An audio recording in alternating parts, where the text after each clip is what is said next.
por Reseñas del Pantano. Hoy vamos a hablar exclusivamente del señor Torres. He preparado un vídeo por aquí de fondo para que vayamos viendo un poquito las imágenes. Y bueno, yo os voy a contar un poquito, a ver, que ya sabéis que soy un poco boomer. Vale, aquí está. Aquí tenemos Sangre Bárbara. A destacar un poquito lo bonitas que son estas ediciones, que a pesar de ser jíbaras, este toquecito no doradito, luego el plateado en el puritano y en general está muy bien pensado, ¿no? Llama como mucho la atención, ¿no? Cuando ves esta edición ahí, te dan bastantes ganas de echarle un vistacillo. Y bueno, aquí lo primero que a mí me llamó la atención fue que aquí estamos ante una historia que no es de Conan, es del hijo de Conan. O sea, tenemos a Conan también por ahí como un personaje secundario importante. Yo creo que es más una historia del hijo de Conan, ¿no? Que al parecer está un poquito buscando su lugar, y tenemos a Conan un poco en el exilio, un poco harto, ¿no?, de esa última etapa suya siendo rey, un poquito perdido por ahí, y su hijo pues siguiendo sus pasos, ¿no? Entiendo, para reubicar de nuevo a su padre donde corresponde. Más o menos eso es un poquito lo que nos vamos a encontrar aquí. Por el camino habrá un montón de combates, un montón de tetas, ¿no?, como podemos estar viendo por aquí, que en eso el Torres y Joe Bocardo no se van a cortar absolutamente nada. Y bueno, chicos, a nivel dibujo, ¿qué os ha parecido, Montu, el dibujo de Joe Bocardo, por ejemplo? A ver, ya así como el guión y el color de Manoli son superiores, el dibujo de Joe Bocardo es una de las señas de identidad de esa obra, ¿no? Sí. Bocardo realmente se luce. El estilo de dibujo, ese dibujo sucio, queda perfecto para tanto la trama como los personajes. Y realmente es una de las cosas quizás por las que, así como te he dicho que la edición es maravillosa, y estoy de acuerdo, o sea, tanto como han tratado las portadas, los acabados, ese papel es una maravilla para ese tipo papel porosito, así, le da un toque clásico. Sí, pero precisamente gracias al arte de Joe Bocardo soy de los que he encontrado faltar quizás un formato más tamaño europeo, ¿no?, para disfrutar más el arte de Joe, pero realmente sí, las expresiones, la brutalidad de las batallas, a mí me encantó el trabajo de Joe Bocardo aquí, una maravilla. ¿A ti, Justo, te moló también mucho el dibujo? Bueno, lo primero te quiero puntualizar una cosilla, Iván. Dime. En principio, no es una obra jíbara, es que ese es el formato típico de Carra en esta obra, ¿vale? Sí. El jíbaro hubiese sido si lo hubiesen recortado, ¿no? Pero esa es su característica especial, ¿no?, del formato de Carra en esta obra, ¿vale? Y nada, lo segundo, pues a mí me encantó. Desde el guión del Torres, que se nota que el Torres es un gran enamorado de lo que son las obras de Robert Howard, que como ya lo hemos podido comprobar, tanto aquí como en el puritano, que ahora hablaremos de, pues el guión espectacular y el dibujo con el dibujante, con Joe Bocardo, ha sido un acierto completamente.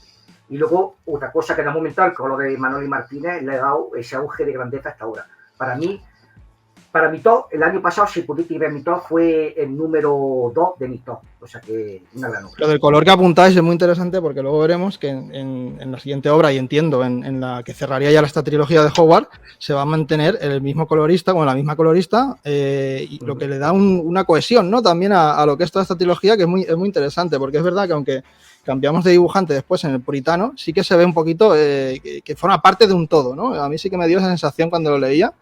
Y a mí el dibujo, pues también me pareció una pasada, como decís, un dibujo sucio, un dibujo que le pega muy bien, ¿no?, este tipo de historias de bárbaros, muy crudo, ¿no? No se va a cortar absolutamente nada, ¿no?, a la hora de enseñar vísceras, de enseñar todo tipo de tripas, de situaciones así, digamos, propias, ¿no?, de Conan. Yo digo que ya os he confesado que yo no soy muy seguidor de Conan, he leído muy poquitas cosas, Conan la leyenda, Conan Rey.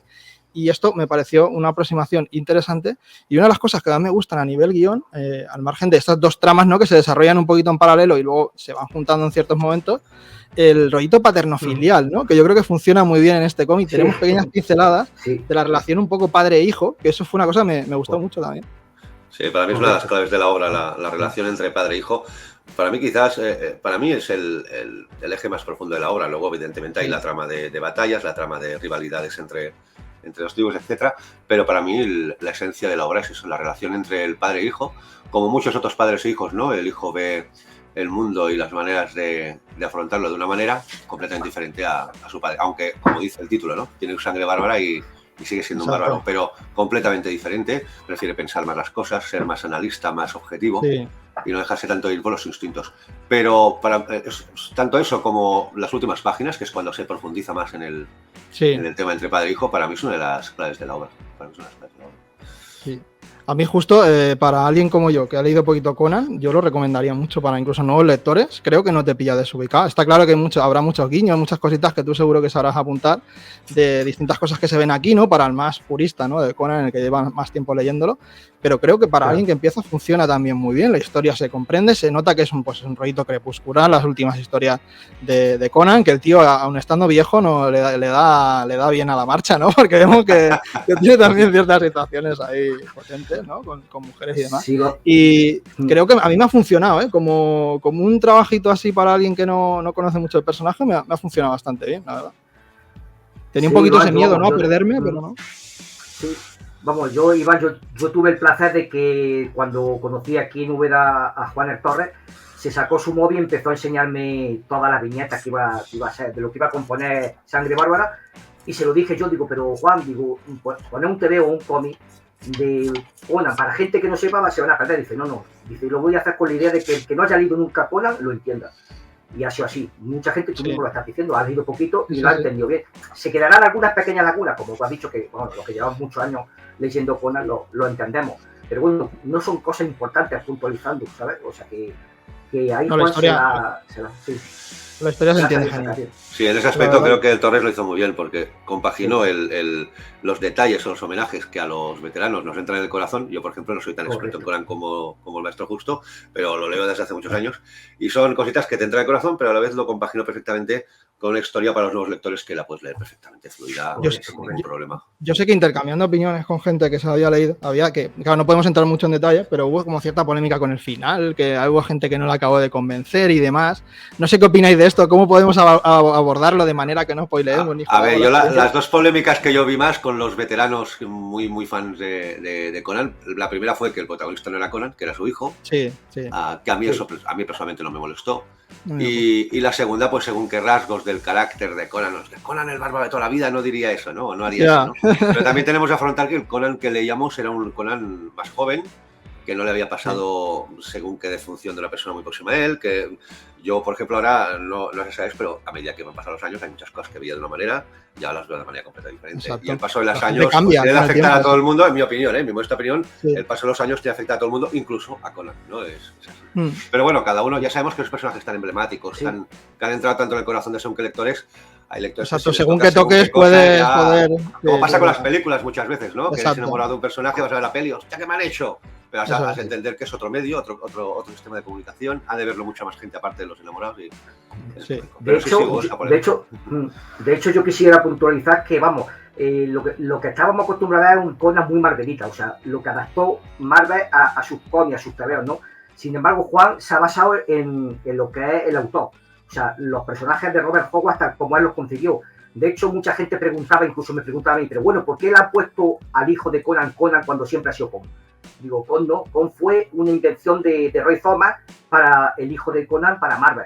Digo, pero yo me acuerdo que el que haya leído los libros de Conan el Bárbaro, de Robert Howard, la historia, él nunca lo llamó Con, él lo llamó o Conan II, como hijo de Conan.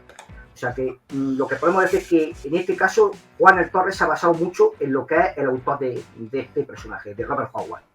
Yo lo que pude leer un poquito en unos pequeños extras, ¿no?, que se incluyen al final, es que también el personaje del hijo de Conan era como un personaje muy abandonado, que no se le había dado, digamos, ese protagonismo o esa atención a lo mejor que igual sí merecía. Y claro, aquí un poco el Torres le hizo justicia, ¿no?, precisamente a eso. Y desde mi punto de vista es eso, como me pilló de nuevas, pues no me desagradó. De hecho dije, hostia, mira, el hijo de Conan, voy a ver qué tal este chaval, ¿sabes? Pues no tenía tampoco mucho bagaje previo y no me ha molestado. Y bueno, yo en definitiva creo que sí que es una muy buena obra, tanto te guste Conan como sea una de tus primeras incursiones. Me gustan mucho los guiones del Torres, yo no había leído nada de él hasta el momento y me gusta mucho ese rollo poético que tiene a veces, tiene un poquito ese rollo poético, pero al mismo tiempo esa vastedad, ¿no? Esa crudeza, ese mostrarte las cosas ahí, lanzártelas a la cara. O sea, es un poco un equilibrio, ¿no?, entre esas dos vertientes que a mí me ha gustado bastante. De hecho, me leí El Puritano y me quiero coger más cositas de él porque me ha molado, tío. Me ha gustado su rollo, ¿no?, su manera de contar historia. He conectado bien con ella, tío. Sí, yo estoy de acuerdo contigo. Torres es un autor que obviamente es escritor de cómics, pero tiene un estilo muy literario en según momentos a la hora de narrar. Y a la vez, una cosa que me gustó mucho ese Conan, que Y mucha gente encuentra faltar el Conan clásico, pero yo sinceramente, yo tengo muchas ganas del Conan europeo, que justo ya los tiene en francés, pero yo tengo ganas de que los publiquen aquí en España, porque precisamente hay viñetas que en el Conan de Marvel serían impensables, ¿no? Conan apagando el fuego, ahumeándolo encima, cosas que son muy típicas, típicas de un cómic europeo, que no hay tanta censura o según qué tipo de aspectos. ¿No? Tiene más ese tono, sí, es verdad. Ahí está. Y a mí eso es lo que me gustó más, porque el del Conan de Marvel clásico soy enamorado, pero también es evidente que con los años quieres un poco más realista según qué escenas, según qué momentos, ¿no? Más que le pega mucho más al personaje. Y de hecho los guiños que hizo también Juan el Torre al actor Jorge Sanz, hace un Conan pequeño en los recuerdos de este Sangre Bárbara con la misma cara de Jorge Sanz. O sea, vamos, ha jugado mucho con recuerdos y con cosas nostálgicas que a todos nos ha movido un poquito lo que es el corazón en este sentido. Mola, la verdad que bastante chulo. Pues vamos con el puritano, el señor Solomon Kane, que muchos tenemos malos recuerdos, ¿no? De aquella nefasta película, ¿no? Es un poco lo que tenemos en el inconsciente colectivo. Así, no me estropees la tarde, hablando de la película. Aún así... Sí, lo que sí me gustaría puntualizar es que el actor dio la talla con un personaje como Solomon Kane. Es lo que conté más yo de la película, el actor, porque lo demás no la recomiendo para nada. Claro, a mí de pequeño, con un poco, pues, que tampoco exiges mucho, ¿no? Cuando eres más pequeño, joder, yo la disfruté como una peli random de acción, con monstruos y tal, pero claro, luego la vi tiempo después y dije, madre mía, qué bodrio, tío, o sea, esto... Y claro, yo quería limpiarme un poco esa mala sensación, ¿no? Y por eso me acuerdo que os pregunté, justamente a vosotros, qué podía leer de Solomon Kane, ¿no? Que teníamos un poco ese material clásico, esto y poco más, o sea, realmente tenemos algunos libros ilustrados, tenemos algunas otras opciones, pero ahora mismo disponible aquí en el mercado español y poquitas cosas. Y bueno, como ya me había metido con Sangre Bárbara, pues le dimos ahí a tope al puritano y bueno, vamos a verlo. Vamos a ver el puritano, como veis, se mantiene el mismo estilo, el mismo rollito. La verdad que todas las obras que ha sacado Carra tienen un look que llama la atención, tío. Han sabido hacer algo, yo no sé si son los brillis en las letras o qué, pero tienen algo que te hace que te fijes en ella. Y bueno, aquí tenemos un poco por hacer el símil, ¿no? A lo mejor a gente que es más joven que nosotros o que lo puede tener más claro, a mí me recordó un poco una especie de Geralt de Rivia, ¿no? O algo así, una especie de brujo que va por ahí cazando ciertas entidades malignas, lo que pasa que un poquito más oscuro, más solitario, más llanero solitario, más a su bola. Y bueno, aquí lo que sí que vamos a tener mucho va a ser un poco el introducirnos esta sociedad, ¿no? Esta sociedad en la cual, como su propio nombre indica, era muy puritana, los valores religiosos estaban controladísimos, como alguien se saliera un poco de los parámetros, enseguida era tilda de bruja o se le infringían todo tipo de torturas o cosas de ese estilo. Y aquí tenemos a una chavala que al parecer está coqueteando con otra mujer, que eso ya estaba muy mal visto en la época, pero esta mujer es algo extraño, ¿no? Es una cosa rara, que luego veremos más adelante de qué se trata. Y tenemos también como viviendo, como las típicas historias de terror clásicas, ¿no? Tenemos a un señor que vive en una casa apartada por ahí, que es un brujo, que se cuentan muchas historias de él, y es este Solomon Kane, ¿no? Viejuno ya harto de todo, que se va a ver involucrado, ¿no? En esta última misión suya y bueno, todas las situaciones que le pasan, ¿no? Que aquí va a ser más pues una historia de terror, ¿no? En este caso tendremos al señor, que no lo quiero decir más, Jaime Infante, como dibujante. Mantenemos a la misma colorista, que da un poco esa uniformidad que os he comentado, y a mí, como me encantan las historias de terror, pues con esta conectado hasta incluso un poquito más que con Sangre Bárbara. No sé qué opináis a nivel dibujo, pues más o menos parejo, ¿no? Mantiene muy bien el nivel. A mí el dibujo me llama mucho la atención porque yo a Jaime Infante solo lo había visto hasta entonces en el Empel 1000, el número no me acuerdo nunca, me cachis una obra. ¿Cuál es el número justo que te acuerdas? 1585 Empel. Eso sí, una obra histórica que yo creo que evolucionó mucho como autor, Jaime Infante, de aquella obra que leí a esta, ¿no? Aún así tengo que destacar que también aquí aparte del gran mérito, por supuesto, de Infante a los lápices, el gran mérito también para mí es de Manoli, porque así como Joe Bocardo tiene un dibujo que en blanco y negro también, si queréis alguna vez ver otra obra de Joe Bocardo con el Torres, fijaos en Fantasmagoria, también de Carras, que ahí sabes su dibujo en blanco y negro y es una absoluta maravilla también. Yo creo que aquí el dibujo de Jaime Infante se ve muy beneficiado por el color de Manoli Martínez. Creo que la obra no brillaría tanto si no fuese por el color. Así como de Joe Bocardo opino que con color o sin el dibujo de Joe Bocardo es una... A ver, que te ponemos ahí en grande. Pues de Joe Bocardo, de Joe Bocardo, la verdad es que es un artista. Es una pasada. Este hay que tenerlo sí o sí porque es una maravilla. Pero Jaime Infante aquí me sorprendió muy agradablemente porque digamos que el dibujo a mí me encantó. Aparte, para el estilo de la historia, de la narración, a mí me encantó. Y bueno, la trama, pues como siempre, haciendo un gran homenaje al personaje, Y sobre todo, como hizo con Conan con el tema de la relación entre padre e hijo, aquí hay gore, hay escenas de violencia pura, por supuesto, pero también hay un gran retrato de la época, de cómo la Iglesia utilizaba el miedo, sobre todo para las personas. Hay un gran retrato social de aquel momento y cómo la Iglesia pues, se aprovecha de ello. Pero para mí es un gran homenaje al personaje, más necesario incluso que el de Conan, porque como tú dices, apenas se ha publicado nada en cómic. Yo solo conocía la etapa Marvel, que la había visto a trocitos cuando era más jovencillo, pero gracias al Limited Edition que sacaron hace un año, ¿no? Si no me equivoco. Sí, hace muy poco. La pude leer completa y todo.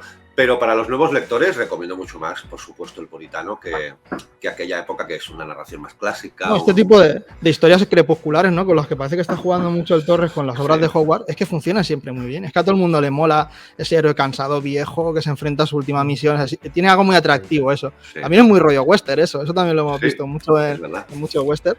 Y la verdad que yo la he disfrutado mucho, tanto a nivel visual como a nivel guión. Quizá me gustó más el cierre de Sangre Bárbara. Este es lo vi un poquitín apresurado, quizá ahí me falló un poquito. Y un poco hilando con ese final que a lo mejor pudo gustar o no a la gente de Sangre Bárbara, aquí también tenemos un final un poco que hace un poco de meta, ¿no? Tenemos un poco ese metalenguaje, un poco de fondo, que yo creo que es una seña de identidad que le está plasmando, ¿no? Un poquito en todas estas obras, en la tercera también lo veremos, o sea que no me disgusta. Justo, ¿tú qué opinas, tío, a nivel guión? ¿Te mola la historia? A nivel de guión, pues con decirte que mucha gente, sobre todo en las revistas internacionales, al Torres le han calificado como el maestro del terror de los cómics español, con eso ya te lo digo todo. Yo para mí que Luisito disfrutan más haciendo el guión del puritano que el de Sangre Bárbara, porque ahí es donde está en su salsa. O sea, al meter ese tipo de la cabra, bueno, sin querer hacer mucho spoiler, o sea, ese tipo de demonio, esa fusión con la brujería, en época del puritanismo, que todos sabemos, no sé si alguien habrá visto la película de La Bruja y todo eso, que van basadas en temas del puritanismo, la letra escarlata y todo eso, pues esta gente era muy, muy propensa a pensar lo que era la brujería, la unión con Dios y todos esos temas, o sea que con eso ya... Era eso, te salías un poco del redil y enseguida la sociedad te cogía y te intentaba reconducir de forma súper violenta, pero nadie decía nada, todo era el imperio del miedo, ¿no? Por decirlo de alguna forma. O sea, se podría decir que en ese caso sería la Inquisición del puritanismo. Aquí en este cómic vamos a ver lo que es la Inquisición del puritanismo. Y la verdad es que el Torre aquí se ha visto que ha disfrutado mucho más que en Sangre Bárbara, para mi parecer. De hecho, con tu permiso, Iván, quiero recomendarle a todos los que nos están viendo este libro, que lo podéis conseguir, que es de Astiberri, está ilustrado por David Rubin, y en él están toda la historia del puritano de Solomon Kane, que en su día hizo de Robert Howard, ¿vale? Aquí están todas. La primera que hizo, que fue la de Sombras Rojas, que a partir de él construyó todas los demás títulos, como son los de Cráneo de la Estrella, La mano derecha de la maldición, Resonar de huesos, Luna de calaveras, La corrida de los muertos, Alas en la noche y Los pasos del interior. Esas serían todas las historias que están escritas sobre Solomon Kane. Si queréis saber más sobre Solomon Kane y el puritano, pillároslo, porque además está disponible y son 20 eurillos por ahí lo que vale. No es muy caro, ¿eh? Pues, y aquí tenéis lectura para todo. A mí me llama mucho la atención, porque sí que de todos los personajes de Hogwarts, así que yo fui investigando, este es un poquito más mi rollo, ¿no? A mí me encanta el terror, me encanta ese tipo de personajes, y yo quería leer cosas más de este que incluso de Conan. Iván, quiero puntualizar que también trae La sombra del buitre, este libro. La sombra del buitre es una historia que hizo Hogwarts sobre el asedio de Viena por parte de los turcos, del Imperio Otomano, y de ahí salió la famosa Red Sonja que conocemos hoy. En su día la bautizó Robert Howard como Sonja de Rogatino, que decían que era una espadachina polaca, ucraniana, y de ahí es donde Thomas sacó la idea de sacar la Red Sonja que conocemos todos hoy en día. O sea, este libro viene muy completito, ¿eh? Pues nada, yo como siempre cuando hago un directo al final acabo palmando pasta, o sea, es algo ya es un clásico. Ya somos dos. Y tres. Así que nada, yo creo que podemos decir todos en definitiva que estamos ante una obra de una calidad igualmente buena como pudo ser Sangre Bárbara, con todos esos elementos que yo creo que a todos nos van a gustar. El Torre, la verdad que sabe manejar muy bien las historias, sabe ofrecer tanto espectáculo como un poquito de ese puntito reflexivo, como definirte lo que yo entiendo que sean los parámetros básicos del personaje, ya que en este caso sí que lo conozco poquísimo. Creo que sí que te puedes hacer una visión más o menos de lo que es este personaje, que a mí me sorprendió mucho su vinculación relación con el pueblo indio, todo eso que se trata un poco. No conocía yo que Solomon Kane tiraba por ahí, pero a mí esas movidas me molan mucho, tío. Perdona, Iván, pero esto ya es cosa del Torre, ¿vale? Vale, eso ya es libertad total, ¿no? Correcto. De hecho, toda o la mayoría de las historias de Solomon Kane cayeron en la Europa o en África, que es donde conoció al hechicero en Longa, que es el que le dio el famoso bastón de vudú con el que él podía ver el mar, o sea, los brujos o los eso es la importancia del bastón en la obra, ¿no? Que mola mucho también. Correcto. Ese se lo dio su hermano de sangre, que sería en este caso el hechicero en Longa, que lo conoció en la película, lo conoció en la historia de Resado, en Sombras Rojas. También hay que puntualizar que Robert E. Howard fue un escritor que se crió en el Estados Unidos profundo, sureño, tuvo una educación de una familia muy, muy, muy conservadora, entonces obviamente no hay nada oficial, evidentemente, ni nada contrastado, pero todo tiene pinta que era una persona de mentalidad con el tema de las razas, de todo eso, bastante conservadora. Aunque también murió muy joven y es un personaje tan admirado como a la vez desconocido, ¿no? Porque apenas hubo tiempo para realmente que hubiera mucha gente que lo conociese, porque aparte era bastante reservado.